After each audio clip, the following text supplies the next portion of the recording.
Billy, welcome to our podcast. Glad to be here, Zach. One of the highlights of coming back is reconnecting with you and having some pretty good talks. And one of the things I wanted to talk about, just an idea I had, was now that our friendship has lasted, man, what is that, 12 years or something? At least, yeah. Because I think we met in, 2009? And we had that very interesting first meeting. And, we've been friends ever since. Yeah. And then coming back, after Seattle, reconnecting with you has been one of the highlights. Really, it has. Yeah. So I thought something that might be fun would maybe be to talk about our friendship a little bit. And I don't think we've talked about this, but I'd like to know what our first impressions were of each other, just for fun, because you never know, how you look, right, on the outside. Right. I definitely had a strong first impression of you. I don't know if you know that, but no. And it was good, but it's definitely a thing. Yeah. I moved to your street, and I'd lived there for, a few weeks at this point, me and my family. And I feel like I'd seen you out and about some. We hadn't really met anybody in the neighborhood yet. And I'm out there charcoal grilling, which is a thing for me, right? Charcoal's the way to go. You know that now. Yeah. And I just remember I start up the grill, and it's, at least 10 foot from the house like it's supposed to be. And the grill is lit. It's flaming up like it's, charcoal catches fire, then it dies down, and then you start cooking. And I'm in and out of the door, like checking on that, going back in, grabbing tongs, or coming back out, Right. And at some point in that, there's a knock on the door, and I see this family of 4 standing in a perfect straight line, like in order by height. Like it's going like daddy bear, mama bear, right? Like son, daughter. It just is perfect, like, and you all just look. I don't know if you've ever seen the movie RV. Okay, so there's this family in RV that, this family's together on a trip. Right. They're a modern family. They want to be on their tablets. They don't want to be out in the, wilderness. And this kind of like family starts kind of following them and tagging along. And they line up in a straight line, and they're about to sing a song.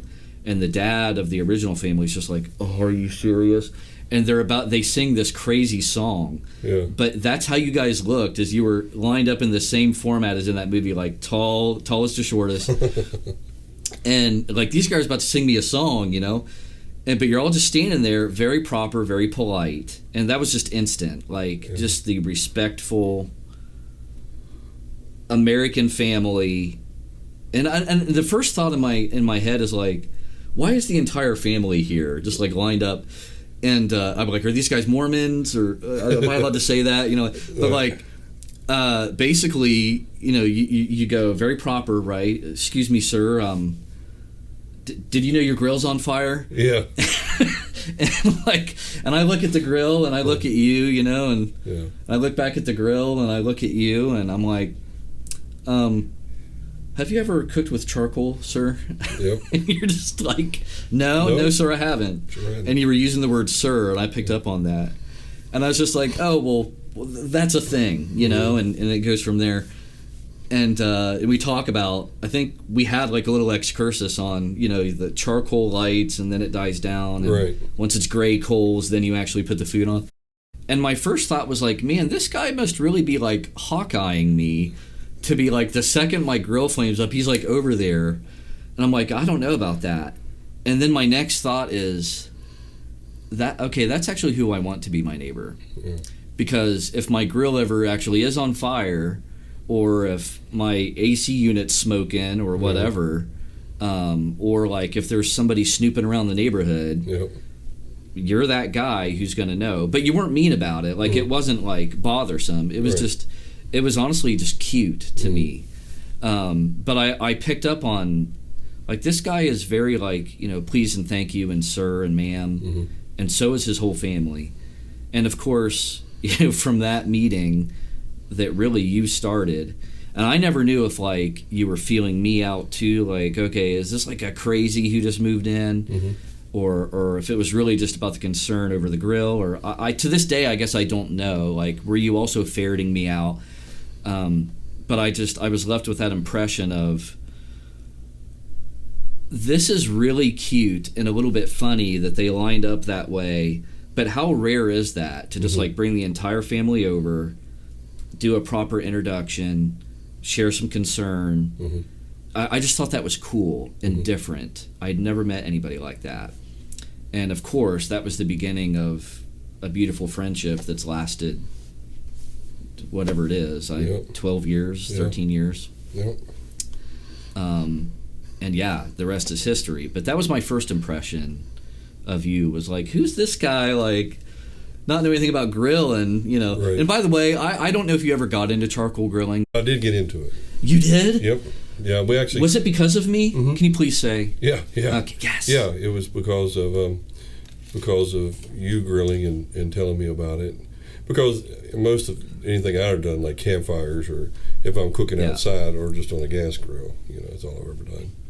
There are so many people like that, man. I hosted an event here last year with some friends, and it was from some guys at work, and this guy was like, "You're using charcoal?" I'm just like, yeah. You know, it was kind of like when you and I met, like, yeah, right. Yeah, it's actually a thing, you know. He's like, oh my gosh, this is amazing, you know. And I'm just like, okay, you know. And then like I whip out at some point the temperature gauge, you know, and he's like, oh my gosh, like you're putting a temp on it and everything. This is incredible, you know. And I just kind of stop. I'm like, hey, listen, brother, you seem to be pretty excited about this. He's just like, I've never seen this before. Like, I've only ever, you know, burnt burgers on a gas grill, and then you realize, like, pretty soon nobody does charcoal anymore. Well, I've got about 15 bags of charcoal. I need to bring you some. Oh, I'll take it. Yeah, I've got. But do you think it's better, or I like the flavor? Or you kind of like it's not worth it, or I do. I like the flavor. We ended up buying a grill that was gas on one side and charcoal on the other, or you could do like wood and stuff. Oh, that is just evil. Oh my gosh, I didn't even know that existed. Yep. It tastes better, but it also just, there's like a process to it, right? It's not instant gratification. Like, okay, I need to get the temp right. I'm going to put the right amount of coals in. Let's let it die down to where it needs to be. It's going to get this nice smooth gray dust over it. It's very therapeutic, Billy. When it has that look of that orange glow, you know, and you put that meat on, it starts sizzling. Well, and you don't get the flame up either. Right, yeah, not like as you bad. Do, like you do with a gas grill. I mean, it can get out of hand. Yeah. I've had it get out of hand. Yeah. I've literally had it just, you know, need several cups of water. Isn't it funny, though, how, like, speaking of grilling, every guy, like, it's like you're not a guy unless you're good at grilling, right? And it's kind of like how every woman is like, they want to hear, you know, oh man, mama's cooking, man, it's the best. You know, my wife's cooking, or my mom's cooking, it's the best. And you make sure to say that in front of her, right? Oh man, my mama's cooking. It might not actually be, but like you're gonna say that it is, right? Yeah. And some of it is legit, like you love your mom, it's what you grew up with, and you do like her cooking, right? You become accustomed to it. But as a guy, like, well, you know, like my wife's always like, man, Zach, he's good, right? And it's like, are you just doing that thing that I did to my mom? Like, right. Am I really not that good at it? But like every guy, to stroke his ego, he has to think he's good at grilling. Yeah. I don't think I'm that good at grilling, but I know what I like. You know what I mean? Yeah. But anyway, we're getting away from the... You're not burning it up, though. No. You're not burning the food up. No, I temp gauge it. I'm a freakazoid about that. Yeah. Yeah, you're not overcooking Got worry issues, so... Yeah, you're not overcooking it. Yeah. Yeah. So, what about your first impression of me? I guess it comes from the grilling experience, right? I guess I thought you was a pyromaniac. I didn't know what was wrong with you. I was like, what's wrong with this guy? And I pay attention. No, the way that happened, happened though, I can see that. Because we're front porch setters. Yeah. You know, several people in our neighborhood have, you know, furniture on their front porch, but don't utilize it. Mm-hmm. And that is something, early in the mornings I'll be out there sitting, reading, watching the sun come up, or just hanging out. In the evenings, when I go home this evening, that's what I'll be doing, is just sitting on the porch, relaxing, watching people go by, looking at me. I don't know if they're wishing they were sitting there, or maybe they think I'm crazy, but, Yeah. But no, when I first met you, that conversation went really well, and I didn't really form an opinion then. It was after we had talked later on a couple of times, and I just seen you as a very intellectual person, and I thought a person I could learn from. So I thought, I said, this guy's got a lot of knowledge, and I like reading. I like reading books, but if I can get it verbally, from somebody else in conversation, I thought that was, really cool. Dude, I've got no idea what we even talked about. Like, well, after that, we was. just, I mean, back that, yeah, we we've just had a lot of good introduced talks, ourselves and as families and stuff. Because this is before you had children, when y'all moved there and everything. That's right. Yeah, we talked about the neighborhood a little bit, and then I'm trying to think. I don't know the next time we talked, but we ended up going and doing some things and talking, and I thought, this guy's a regular Google. Wow, that's a title I don't deserve.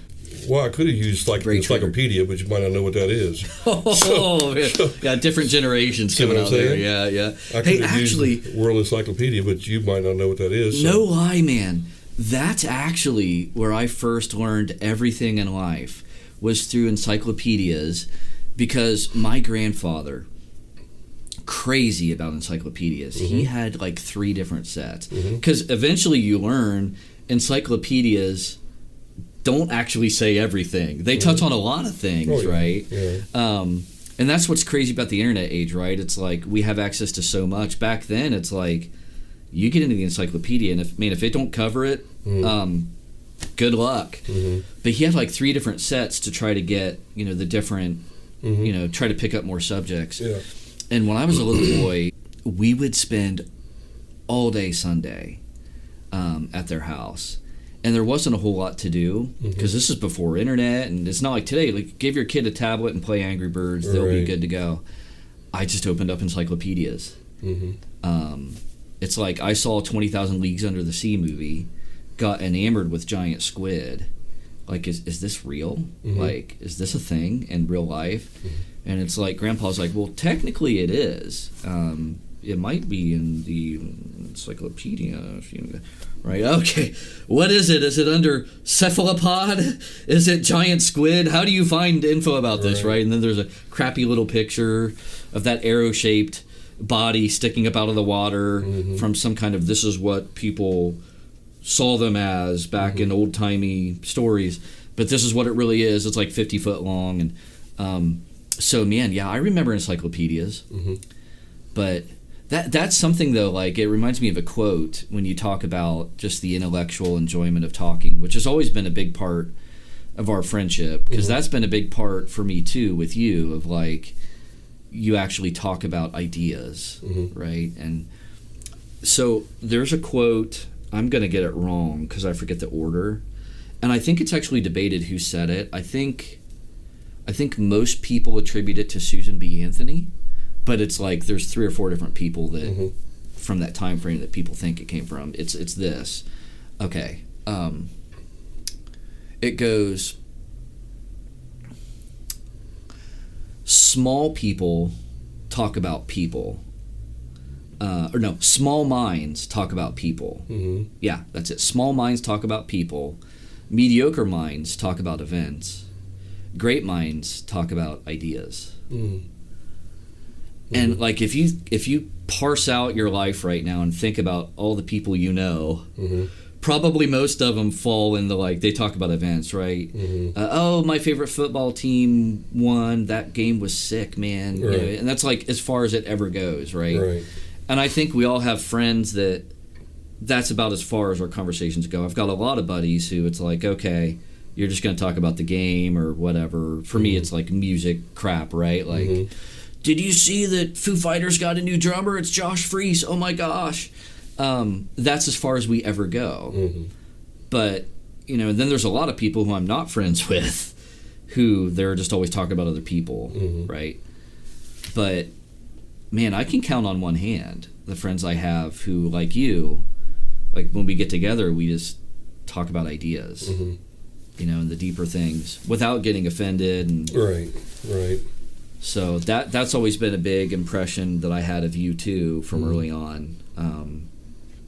I don't remember what the first subjects were, but I mean, I remember over the years talking about a lot of things. But because, I mean, when I meet people and I sort of evaluate them whether I want to talk to them or not, you know, and whether I'm going to talk to them again, you know, whether I'm going to spend time doing that. And it goes back to that quote you just said a lot too.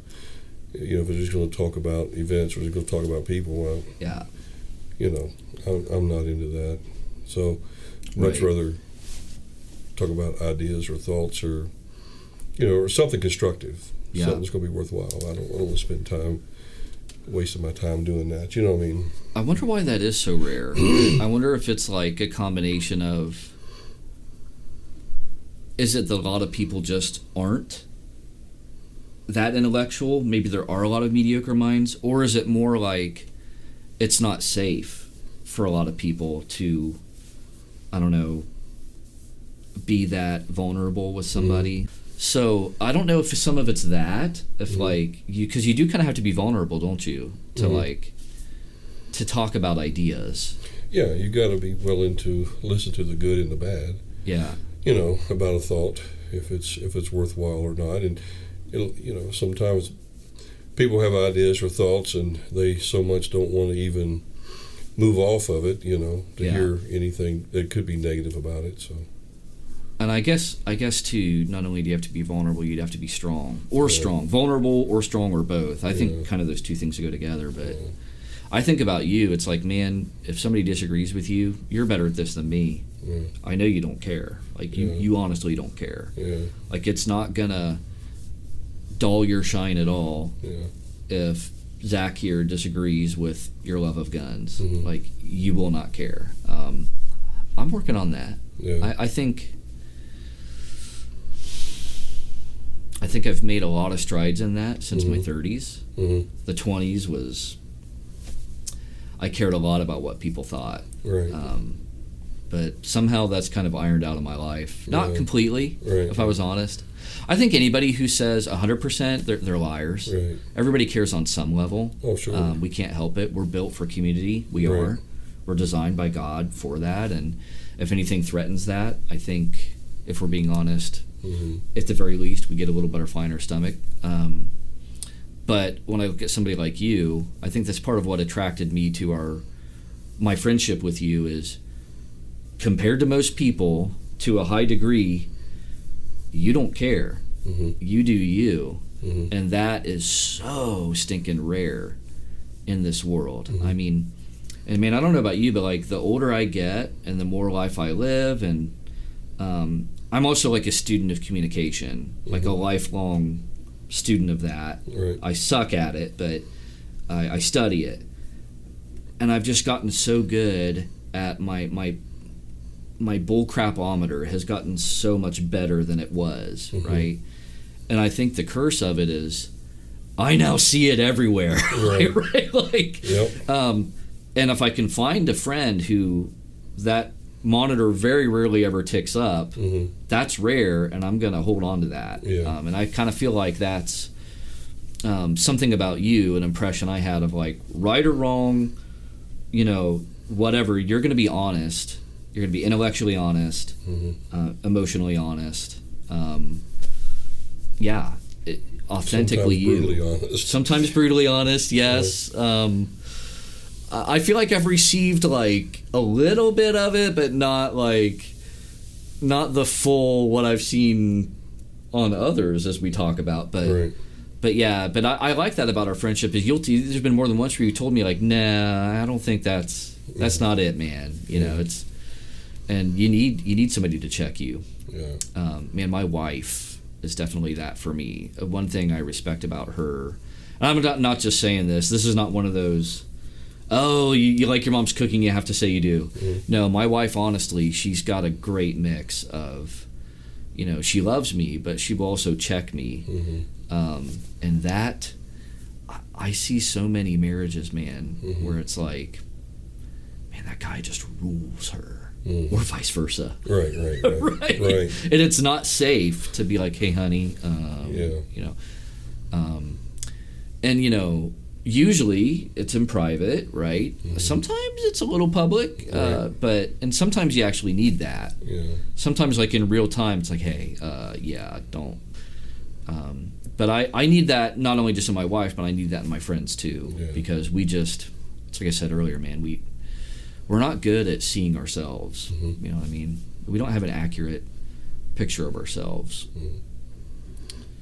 But well, it is. I mean, when I was in college, we had a counseling course where the professor had each one of us leave the room one at a time, and the other classmates would come up with a word for them. No. Oh, yeah. Oh, my gosh. That is brazen, man. Yeah. Oh, that caused some tears.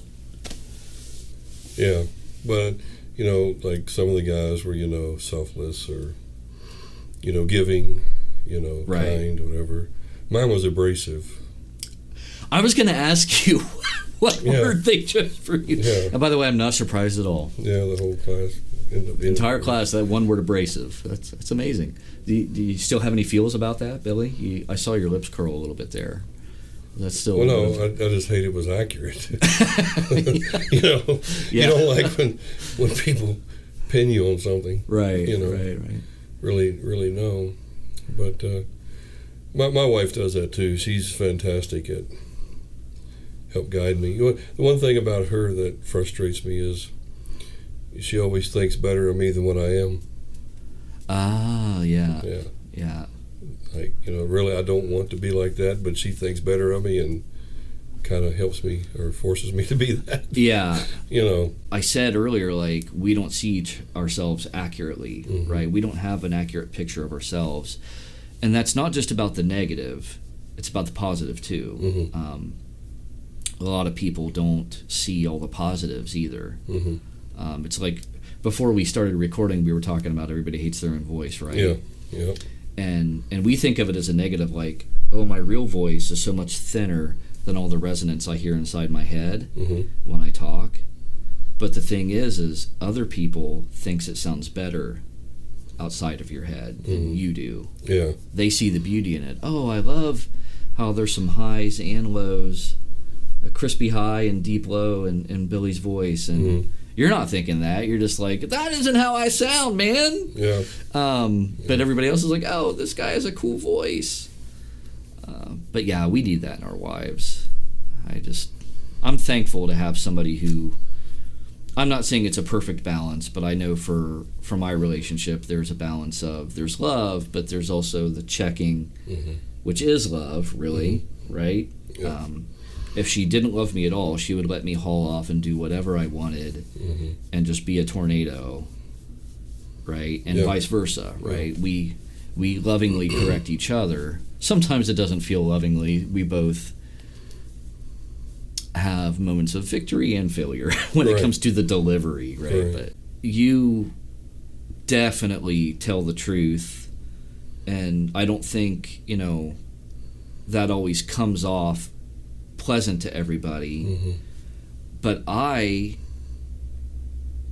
what's the word for it? I'm too diplomatic, right? So, and there's a point at which the diplomatic style can, in my opinion, veil the truth a little bit, right? Like sometimes if you're being too nice about it, the real point doesn't fully come through, right? But man, with you or my wife, like, the point will be made, and I need that. Like, and as we work together in life, as I look back on all of the talks we've had, it's like, oh yeah, I kind of need this guy to balance out. And I mean, I love truth. Right. I'm not gonna be dishonest, and I do stand up for things, but like, sometimes I smooth it over too much. I don't see that in you. No, I don't smooth over. And that's something my wife and I talked about the other day, is the fact that I need to work on that some, especially with what I do. So it's one of those things that I I have to work on. Yeah. Be a little, not political, but be a little more business, Yeah, to yeah. where, people I'm dealing with. So it helps. I think I need a little bit more Billy style in my life. Maybe you need a little bit more Zach style in your life, and somewhere I think by the friendship we have brought that. If you're here, I'm here. We've come a little more. Certainly that way with my wife. Listen, it's great, man, when like the phone company bill is wrong and, and like you need somebody to be like, no, we paid, put her on, it's awesome. But there's so many times where it's like, okay, but to make this go, you're gonna have to, the delivery is gonna have to be right, and so then I come in and so yeah, I appreciate you being in my life, man. You and my wife both, balance me out in a lot of ways. Yeah. So few friends, I can say that about. I don't know. I think a lot of friendships are built, understandably, on commonality, right? And I mean, ours is too, right? Like, hey, we both like guns. We love God. We family values. We want to get back to, in terms of the country we live in, what is America really about? And we want to find that and capture the good parts of that and continue to grow away from the bad parts of it. We have a lot of commonality, but man, everything about us and our style of delivery is completely different. You are a just super tall person, tall, dark, and handsome. I am like a short, like, nobody cares about this diminutive looking guy, just to look at us, it's like, why are these people even friends, right? That actually works better, I think, in some ways. Sometimes I wonder if like our friendship has worked well because we don't compete, because we are, in a lot of ways, we're very different beasts, and we're in the same lane in some ways, but in a lot of ways we're in a very different lane. It's like, you're not going to get jealous of me for how good I am at guitar or something, right? Like, you don't care. Like, you're not trying to, I'm not going to be jealous of you, for like all of your skill in, the defense stuff and the military lifestyle you come from. I love it. Like, I'm not jealous of it. I respect it, but I know nothing of it. Like that whole thing, right? And you talk about it sometimes, right? The military mentality and all, but I don't know, right? So there's no like no competition, and I feel like a lot of like buddies in my life that I have because of commonalities, like a love of music or whatever. They kind of secretly hate me a little bit, right? Because you're always jockeying for position. Yeah. And I don't think we have that, that I could never compete with you. Like, you are better looking, taller, everything. Like, so why even try? Like, I just enjoy, the conversations and the support. Going back to something you said earlier when we first met, and you was talking about manners and stuff, the family and the kids. That's something that's fallen by the wayside. Oh my gosh, yeah. So many people, even now, and I don't take it very well when, when you say thank you, sir, or thank you, ma'am, and they come off with their little rant, I'm not old, or, I'm not this, or I'm not that, and I think, then I say things I shouldn't say to them. Yeah, like, don't punish me for just trying to be polite, right? Yeah. Yeah, I mean, that's something that... Have I ever done that to you, by the way? No. If I've never gave you my speech, you haven't. No, I've not done that speech. I probably know the speech, though, because that's one area we probably agree. Yeah. But it's one of those things that are, the respect... in that sense, not just say you respect, but show it, Yeah. It's something that I just have found lacking, When I see it, I certainly do compliment it, when I see, young men and women doing it or accepting it. I do. Just as much as I would say something about somebody, rebutting me on it, I do say even more about someone that does it or appreciates it. That demonstrates it. I go a long way to say how much that means. Say more. Why do you think we've lost that, and why is that so just shocking to people now? And what the heck? Even me, right? I was like, what the heck is this family doing? Like being all polite and excuse me, sir, your grill. Like, why is that odd in today's society? Or not odd isn't the right word. I think everybody else is odd for not doing it, but why is it so? I don't know. How did we lose that? It's every time I've ever used manners, people's always realized I'm from the South, so. And they say, oh, well, that's a Southern thing, but really it's just a respect thing, to try to show respect, because that's what I was taught. Yeah. My father is, you say yes, ma'am, and no, ma'am, and yes, sir, and no, sir, and, because you show respect to people. And then when people rebut that, in my mind is, well, then you don't deserve respect. I don't need to respect you. And I don't think people see it like that. I don't think they understand respect. I don't think they understand the necessity to have that in our culture, because it's how we treat each other better. It's how we move forward. It's and when you rebut that with something, I work for a living or this, I mean when I was in the military, that was something you didn't call enlisted sergeants and stuff, sir or something. I mean, you would get that response, I work for a living. Okay. Because there is a, differentiation between enlisted and officers. So you had to keep that, Right. So you didn't use it there, because of that. Because they're sir was being used for something different, So for rank, not for, manners. Yeah. But it just... And it takes no more time to do that, to use manners, I think you hit the nail on the head. I think there's definitely a boiling down to it's about basic human respect. Mm-hmm. I think we have lost some of that. Something just came to mind that shocked me just 2 weeks ago. I had posted something on Facebook about my daughter was getting made fun of for not having a Stanley Cup. Mm-hmm. That brand of, it's like a, what a Yeti is? Yeah. They have the Yeti cups, mm-hmm. and there's a bunch of competitors now, right? Like you got Hydro Flask, which I actually like Hydro Flask a lot. Of course, there's Yeti. There's several others, but Stanley is the one right now that it's like the thing. I don't know if you remember back in the 90s when it was like Abercrombie and Fitch is the shirt. It's like a $50 T-shirt. Every high schooler has one. Mm-hmm. It's one of those kind of things. Mm-hmm. And my daughter was being made fun of for not having a Stanley. Mm-hmm.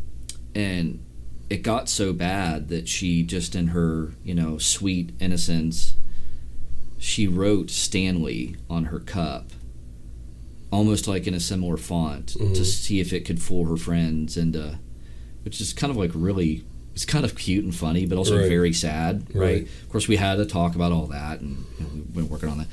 The funny thing is that she has a highly expensive Hydro Flask mm-hmm. that she also, people know she has, but that's not good enough. It's got to be this brand, right? Mm. So I'm posting about that online, and it kind of started some conversations with people, my Facebook friends, about that whole thing, right, of keeping up with the Joneses, or the fads change, and people will judge you on it, right? And I talked about how I wasn't super popular in high school or anything like that. And this woman hopped on who she was above me a grade. And man, in my mind in school, anybody a grade above or below, I was garbage compared to the 12th graders if I was an 11th grader. But she was a grade ahead of me, and she's like, you know what? I didn't see you that way at all. Like, I remember the first day we ever met, and I never talked with this woman much. We didn't really hang, mm-hmm. but we got introduced, I guess, at a ball game or something once, just some mutual friends. Hey, this is so-and-so. Oh, cool, nice to meet you. And she's like, I'll never forget that you shook my hand. Like, you introduced yourself and you shook my hand. Mm-hmm. And we were teenagers. Mm-hmm. and she was telling me this is all public on Facebook, and I'm not like chatting with this person or anything, Right. but like she's like, nobody had ever done that. Like, teenagers don't do that. Mm-hmm. And she's like, I always remembered that about you. And you know, and Billy, that was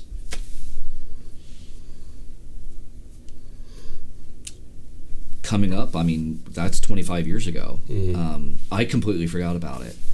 It's rare, you know. But I think, but I always did it just because I respect people. Mm-hmm. And I'm not saying I do it perfectly, but like, you know where I think it ultimately comes from, man, is I think it's ultimately a culture's rejection of God. Mm-hmm. Because the core principle about, you know, one of the factors of our creation is, you know, we're made in God's image, according to the Bible, right? Mm-hmm. And that's not just like do we physically look like God? No, it's more about, you know, there's attributes at play. We're creative like He's creative, and we're echoing God's glory in some small way, even by existing. Maybe not in a small way, maybe in a big way. And so, like, in a lot of ways, like, if you trash a person, you're kind of trashing what God called good. And, like, this is God's person, right? And this is echoing God, even just by who they are, like by being a human being, that in some way is echoing God. You can't escape that. God has created the universe to bring Him glory. And I believe, even like if you don't personally assent to like knowing Jesus Christ, you still can't help the fact you were created by God and you echo Him in His glory in some small way. But when you disrespect people, you're disrespecting God in a small way. And to me, when you value other humans and you go, okay, this is not a piece of garbage, this is a highly valued person created by God, how can you not treat them with respect, you know? And I think that because it's a small way of respecting God, you know, yes, like, oh, great to meet you. You know, you're another human being, highly valued and created by God. It's worth knowing you, you know? But culture isn't thinking about that, right? No. So it's like, screw you, you know, middle finger on the road and whatever. So I think ultimately maybe to hear you say that about it's a respect thing, it's like, yeah, maybe that's it. And maybe that comes from lack of respect for God, ultimately, you know, as a society. Maybe that's overthinking it. I don't know. No, I mean, it certainly has something to do with worth. Yeah. You know, I mean, people don't know their worth. They don't give time to know their worth. They don't understand their value, you know. And everybody has value. Everybody has worth, you know. And you know, sometimes I don't think you know your worth. I think you're pretty hard on yourself. Yeah. You've been pretty hard on yourself already. Lately, you're bad timing, Billy. Thank you. Yeah. You're really hard on yourself. We're kind of in a spot, aren't we? Yeah. And so, you know, it's, you know, I mean, people just don't, you know, understand value of a lot of things. They don't understand the value of just common things, common decency, you know, respect, you know. Right. You know, communication, talking, you know, and things like that, you know. And if people spend more time, I think, communicating and talking, you know, they could draw value out of each other and realize it. But now it's a computer age, and now it's interweb, and that's like we said earlier. You're going to talk about events, right, or people, right? Yeah. So, and it's almost like those platforms serve those things better, right? Yeah. We were talking about Facebook earlier, and you're not on Facebook. I am, but for me, it's like Facebook is for talking about events. Like I'm into local music, and oh, sweet, my Facebook friend, whether he's, you know, a deep friend or not, he's still a friend. Oh, he's telling me about this local music festival. Sweet.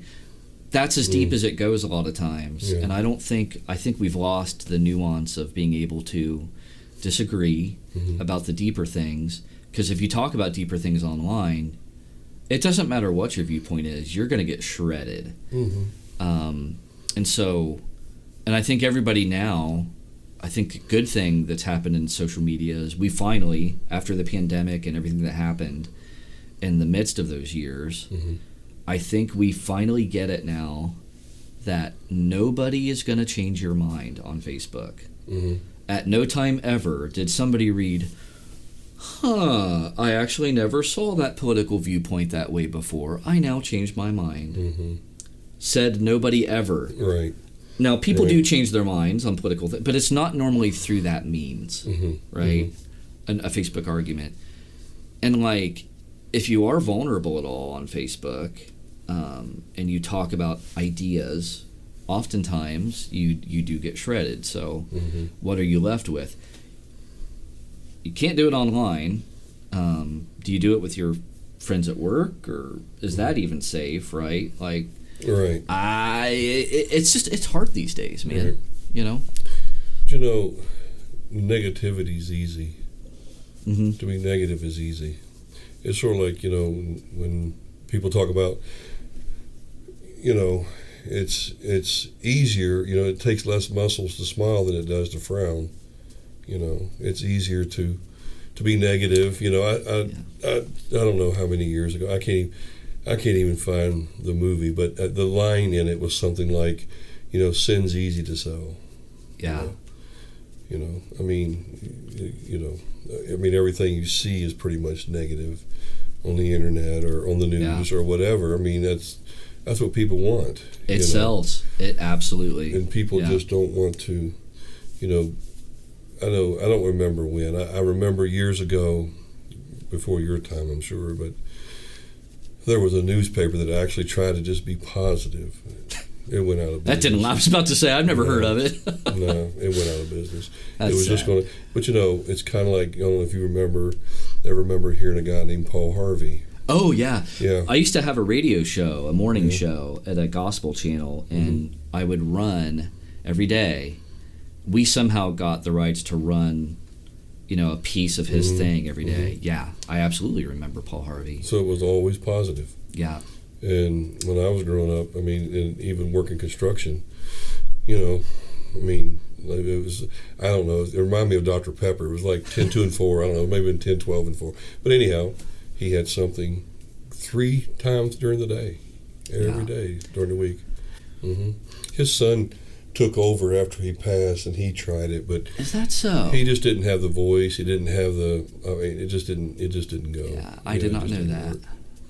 Huh. But it was something that you could listen to on the radio that, you know, it was uplifting. I mean, like I said, when I was doing construction work, you know, guys would stop at break and just listen to Paul Harvey. You know. Yeah. Gosh. Yeah. And now, you know, it's more, like I said, negativity. Yeah. You know, I mean, you can hold a conversation with somebody easier, you know, if it's gossip or negativity with somebody, they'll stay and listen, you know. But as soon as you're done, I mean, that's... I think this is inside of me as well, a lot of times. You know, like, we all, to some degree, self-loathe a little. Like, we're all a little bit narcissistic. Like, we're all kind of, in some ways, hurt little children. And that's kind of the flesh, right? If you're a Christian, you know, you're supposed to have the Holy Spirit in you and you're being transformed, of course, but it's a journey of, you know, like actually becoming fully like Christ and everything. And for me, it's like, I'll admit that sometimes a little bit of dirt is fun because you do feel a little bit better about yourself. Now, I always try to quell that, right? And when that props up, nope, come on, Zach, that's not what it is. But I think in general, our culture, it's just those gates have been let loose. It's all that. And I do think that there's an attraction to like, okay, I'm not as bad because at least I'm not that guy, or, you know. I do find myself focusing on negativity. I mean. Oh, yeah. You know. It's easy. With anything, but And then the negatives about myself, I do that. Yeah. I'm guilty.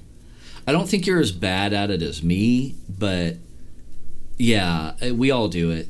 But the crazy thing is, Billy, is when you do see a positive story, it is better. Like, it's like, why don't I focus on this all the time? Yeah. This is dumb. Why? And or if you do, right, when you talk with that guy or gal and at work or whatever, and it's not just gossip, and you talked about some kind of idea. It's like, this was so life-giving. Why don't I do this all the time? I don't know if I have an answer for that, you know? But I love it when it happens, you know? And we need to surround ourselves with people who are that, right? And I think that catches fire, right? Like, the more time you spend with people who are trying, at least, right?